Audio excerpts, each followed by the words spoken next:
We've all had games that we were excited to play, picked it up from the store, bought it digitally, started playing it, and then an hour later you're like, eh. How often do you go back to games that you had that experience with? I'm here to tell you that you should give it a second chance. Don't give up on your games. As sure as I am that we've all quit a game that we were excited about before, I'm also certain that a lot of us have tried those games again and ended up loving them. There's always the argument that you can make that a game that takes too long to get going isn't that exciting, that it doesn't earn your time. I don't know if that's the most fair way to look at it. Just because a game might take a lot of your time before it clicks or really gets good, doesn't mean it's bad. A lot of us in adulthood are struggling to find time to play games, unless you're me and you just don't sleep. You should sleep. But playing a game and not finding the magic in it right away may not be the game's fault.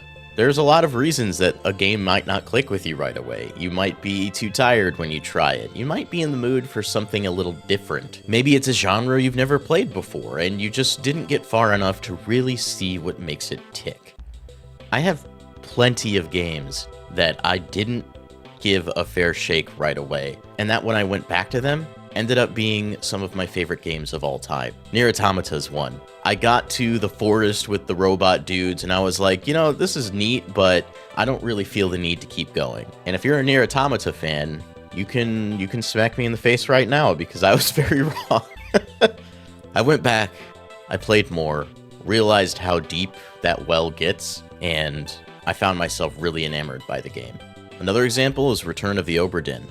I played that game for maybe 45 minutes the first time and was like, this is cool, not really for me, shut it off, didn't play it again for maybe a year. But when I did go back to it, and I got in, and I started solving the mysteries, I started understanding what the game was asking me to do, the mechanics of the system of having to get 3 guesses right in the book before the game would tell you that you're right. Once that clicked, I was like, oh, this is really smart. This is really well thought out and designed. Another example, this is a game I try to get people to play all the time, but it's hard to talk about because if you talk about it, you give the game away. And that's The Outer Wilds. My first experience with The Outer Wilds was getting in my ship after getting the launch codes at the beginning of the game and flying into the sun and never thinking about it again. I died and I was like, oh well, that was funny. I guess that's it. And then I didn't play anymore. Well, my friend Jo, who did our intro, by the way, she was like, let me come over, I'm gonna watch you play. We kind of did it, not necessarily as a co-op experience, but because she had already played the game, but she wanted to re-experience the game through my eyes. And I think that just having another person there to play the game with also elevated the experience for me and gave me another reason to keep going. Sometimes we play a game and it doesn't land for us because we play it in isolation. We don't talk to anybody about it. We don't really try to engage with it beyond our own perspective.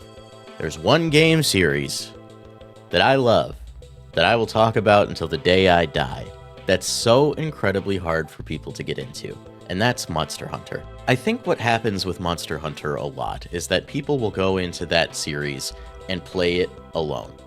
They won't really dig too deep, try to find people to play with. Maybe they don't have people to play with. They don't try to dig too deep into understanding its systems or discover how the game works, and that can't be on the player, and I admit that, because Monster Hunter is very obtuse if you've never played it before. It doesn't do a good job at explaining itself. But for me, what drew me back in after months and months of trying to play Monster Hunter Tri on the Wii was just that experience of discovering the game, starting to understand on my own, alongside the people I was playing with. I didn't go into Monster Hunter Tri alone.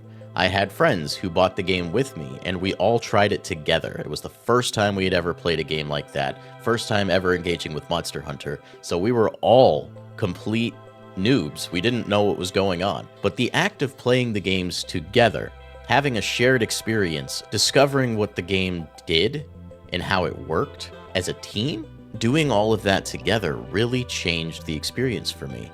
If I had played Monster Hunter Tri by myself, I don't think I would have stuck with it the way I did. And that would be a real shame, knowing who I am and how much I love the series. You can't see it, but there's a shrine of Monster Hunter stuff right behind my head. It's so endearing to me, so important to who I am, and it almost wasn't. because I would have put the game down and never tried it again. And that's such a shame. I don't want people to throw away what could be their favorite game, one of their favorite gaming experiences, just because that first hour or two didn't land. A series I've tried time and time and again, and I still haven't been able to really engage with, it didn't click with me, is Persona. I've tried over and over again, especially in Persona 5. I know there's something there in Persona that I would enjoy. I haven't found it yet. Maybe it's because, like I said, I've been playing it by myself, not really engaging with the game outside of my own perspective. If I were to sit and play the game for a few hours with, say, Daniel, or John, or Derek, someone who really loves Persona, understands what Persona is, and can help clue me into that world, maybe I would like it. Maybe I'd learn to love it. If you sat and played The Legend of Zelda Breath of the Wild for 2-3 hours, and it didn't work for you, examine why. Why didn't it work for you? And how can you tune your experience or change the way you look at it to make it work? I know there's a variety of tastes and people like the things they like, but I think people have the capacity to like more things than they're willing to admit.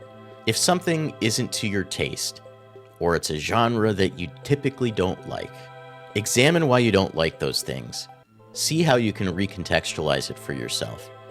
If you don't like shooters, do you play shooters by yourself? Do you not like playing competitively? Are you just not very good at controlling a shooter?